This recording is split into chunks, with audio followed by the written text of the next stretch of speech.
واقعہ کربلا تاریخ کا دردناک واقعہ ہے۔ سورج اپنی پوری تمازت کے ساتھ گرمی برسا رہا ہے۔ آج خاندان نبوت کا امتحان زمانے نے دیکھنا ہے۔ رسول اللہ کا لعاب چوسنے والا اس کے صبر کا آج امتحان ہے۔ حضور کے کندھوں پہ کھیلنے والے حسین کا آج امتحان ہے۔ اللہ اکبر۔ حسین ابن علی تمام حجت کرتے ہیں، میں نے تمہارا کچھ نہیں بگاڑا، میں نے کسی کا خون نہیں کیا، میں نے کوئی زیادتی نہیں کی، تم کیوں میرے قتل کے در پہ ہو؟ تم جانتے نہیں میں کون ہوں؟ میں تمہارے نبی کا نواسا ہوں، رسول اللہ صلی اللہ علیہ وآلہ وسلم کے کندھوں پہ کھیلتا رہا ہوں، حضور کا لعاب چوستا رہا ہوں، اور میں بوسہ گاہ رسول صلی اللہ علیہ وآلہ وسلم ہوں۔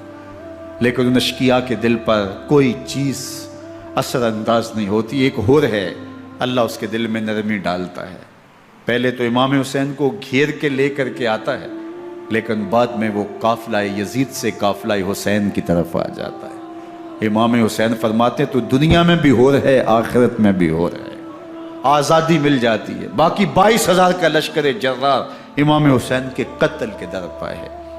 پھر تاریخ نے خاندان نبوت کا وہ انوکھا امتحان دیکھا۔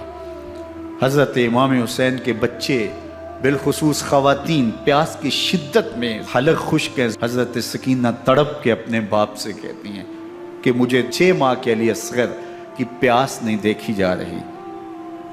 بچے کو ہاتھوں پہ اٹھاتے ہیں اور نہر فرات کے کنارے پہنچ کے فرماتے ہیں اشقیاء سے مخاطب ہو کے، تمہارا معاملہ میرے ساتھ ہے، اس 6 ماہ کے بچے نے تمہارا کچھ نہیں بگاڑا، اور چلو بھر کے اس کا حلق سیراب کرنا چاہتے ہیں۔ ایک 2 شاخہ تیر آتا ہے جو حضرت علی اصغر کے گلے کو چیر دیتا ہے۔ راوی لکھتے ہیں کہ وہ عام تیر نہیں تھا، جانوروں کو شکار کرنے کے لیے جو بڑے تیر ہوتے ہیں وہ 2 شاخہ تیر تھا۔ وہ گردن کو کاٹ دیتا ہے، خون بہنے لگتا ہے، گردن لٹک جاتی ہے۔ حضرت امام حسین وہ بہتا ہوا خون اپنے چلو میں لیتے ہیں اور آسمان کی طرف اچھال کے کہتے ہیں مالک حسین کی یہ قربانی بھی قبول۔ یہ تماشا لبے بام نہیں ہے۔ بچہ بیمار ہو، ڈاکٹر جواب دے دیں، ماں باپ کے ہاتھ پھول جاتے ہیں۔ زندگی کی سانسیں ابھی چل رہی ہوتی ہیں، لیکن ڈاکٹر کہے کہ یہ میرے بس کا روگ نہیں ہے، کہیں اور لے جاؤ، تو زندگی کا لف و نشر غیر مرتب ہو جاتا ہے۔ میں سلام پیش نہ کروں حسین ابن علی کو، 6 ماہ کا علی اصغر ہاتھوں میں دم توڑتا ہے، گردن لٹک جاتی ہے، خون بہہ رہا ہے۔ اب خیموں کی طرف بڑھ رہے ہیں، لیکن زبان پہ شکایت نہیں ہے۔ کہتے ہیں مالک حسین کی یہ قربانی قبول کر لے۔ اب خیموں کی طرف آنا، شہر بانو، ام رباب، سیدہ زینب، حضرت سکینہ سلام اللہ علیہا کا سامنا کوئی آسان کام نہیں تھا، لیکن حسین ابن علی آتے ہیں، شہزادے کو یہاں خیموں کے قریب رکھ کے کہتے ہیں کہ یہ حوض کوثر سے سیراب ہو گیا ہے۔ اللہ اکبر۔ کوہرام مچ جاتا ہے خیموں کے اندر، کیا منظر ہوگا، اور ان کو کن الفاظ کے پیرائے میں ڈھال کر کے ان کیفیات کو بیان کیا جا سکتا ہے جو اہل بیت کے خیموں کے اندر علی اصغر کی شہادت کے بعد کا منظر رقم ہو رہا ہوگا۔ اللہ اکبر۔ ادھر اشقیاء آوازیں دے رہے ہیں، مبارزت کے لیے پکار رہے ہیں۔ زمانے نے پھر وہ منظر بھی دیکھا کہ جوان بیٹے کو 18 سال کی کمائی حضرت امام حسین میدان عمل میں بھیج رہے ہیں۔ وہ علی اکبر جو حسین کا نور نظر ہے، آنکھوں کا قرار ہے، دل کی تسکین ہے۔ اور پھر حضرت علی اکبر جب گھوڑے کی زین سے فرش زمین پہ گرتے ہیں تو باپ کو آواز دیتے ہیں، اور حضرت امام حسین جو ہے وہ آگے جا کے بیٹے کی لاش اٹھاتے ہیں۔ اللہ اکبر۔ 18 سال کے بیٹے کی لاش کو کندھوں پہ اٹھا کے خیموں تک لاتے ہیں اور ہاتھ پھیلا کے کہتے ہیں مالک حسین کی یہ قربانی بھی قبول۔ کبھی قاسم بن حسن کی لاش اٹھا کے لاتے ہیں، کبھی اون و محمد کی لاشیں اٹھا کے لاتے ہیں، بھتیجوں کی، بھانجوں کی، بھائی عباس کے کٹے ہوئے بازو اور زخموں سے چھدا ہوا لاشا۔ کیا کیا قیامتیں تھیں جو اس کربلا کے ایک میدان کے اندر نہیں توڑی گئیں۔ حضرت امام حسین پر دکھ پہ دکھ، تکلیفوں پہ تکلیفیں۔ اب 71 لاشیں اٹھا کے خیموں تک پہنچا چکے، اور ادھر مبارزت کی دعوت دی جا رہی، آؤ میدان عمل میں آؤ، اب دیر کیوں کر رہے ہو؟ رسول اللہ کا حرم، رسول اللہ کی شہزادیاں جو نازوں میں پلی تھی، وہ کلیاں جو شبنم کا بوجھ بھی گوارا نہیں کر سکتی تھی، آج مصیبتوں کے پہاڑ ٹوٹ گئے۔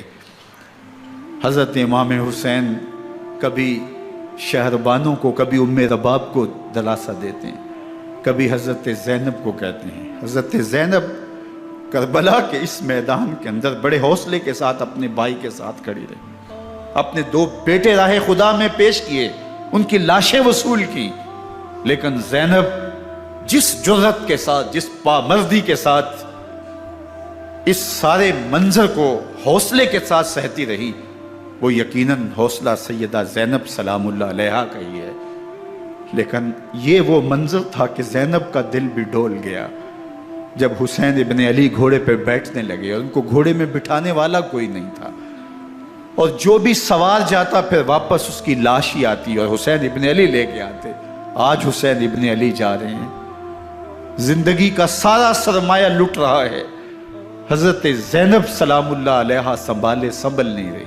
حضرت امام رضی اللہ تعالیٰ عنہ اٹھے اور آپ نے حضرت زینب کو صبر کی تلقین کی اور کہا کہ صبر ہی بہترین ذریعہ ہے اور اللہ کی قربت کا ایک بہترین سبب ہے، اور ان کو صبر کی تلقین کرتے ہوئے فرمایا کہ میرے بعد تم نے اس ذمہ داری کو سنبھالنا ہے، اور ان مخدرات اسلام کی، ان شہزادیوں کے پردے کی تم نے حفاظت کرنی ہے۔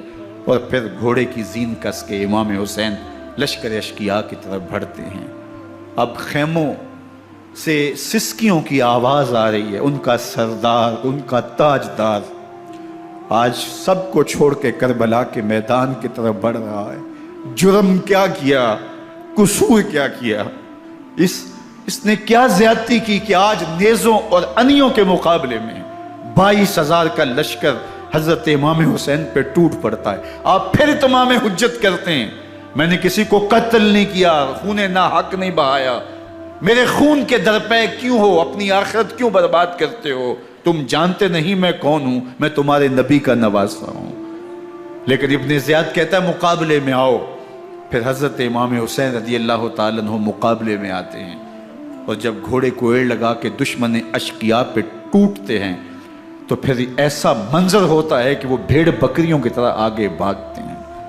71 زخم کلیجے پہ لیے شجاعت کا یہ پیکر جب میدان میں آتا ہے، آواز آتی، یہ کون ذی وقار ہے، بلا کا شاہ سوار ہے، لباس ہے پھٹا ہوا، غبار سے اٹا ہوا، تمام جسم نازنی چدا ہوا کٹا ہوا، یہ نبی کا نور عین ہے، یہ بال یقین حسین ہے، یہ حسین ابن علی ہے رضی اللہ تعالیٰ عنہ۔ پھر چاند بادلوں میں گھر جاتا ہے، شامی ہنڈے تیر برساتے ہیں، تلواروں سے آپ کے بدن پر ضربیں لگاتے ہیں اور نیزوں سے آپ کے بدن کو پرو دیتے ہیں۔ جب آپ کا پیراہن بعد میں اتارا گیا تو آپ کے پیراہن میں 122 سوراخ تیروں کے تھے، 33 زخم تلواروں کے اور 34 گھاؤ نیزوں کے تھے۔ جب گھوڑے کی زین سے فرش زمین پر آئے، بدن چھلنی تھا، زخم زخم سے خون بہ رہا تھا، 3 دن کا پیاسا حسین، اللہ اکبر، بدن زخموں سے چور، 71 لاشیں کلیجے پہ لیے، مخدرات اسلام کے پردے کا خیال دل میں الگ ہے، لیکن گھوڑے کی زین سے جب فرش زمین پہ امام حسین آتے ہیں، زبان پہ ہائے نہیں، نالا و شیون نہیں، چیخ و پکار نہیں، آتے ہی پیشانی سجدے میں رکھتے ہیں اور پکارتے ہیں اللہم ردن بقضائک وصبرن علی بلائک تسلیما لامرک سبحان ربی الاعلی۔ مالک گھر لٹا کے، بچے لٹا کے، خاندان سب کچھ قربان کر کے، اپنے بدن کو زخموں سے چھلنی کروا کے، تیروں اور نیزوں کی انیوں سے اپنے آپ کو زخمی کروا کے، تیرے حضور سر جھکا کے یہ اقرار کرتا ہوں کہ حسین تیری تقدیر پہ راضی ہے، مالک تو بھی بتا، تو بھی حسین پہ راضی ہوا ہے کہ نہیں ہوا؟ آواز آ رہی ہے، اس پیاسے پر علی شیر خدا کو ناز ہے، اس نواسے پر محمد مصطفیٰ کو ناز ہے،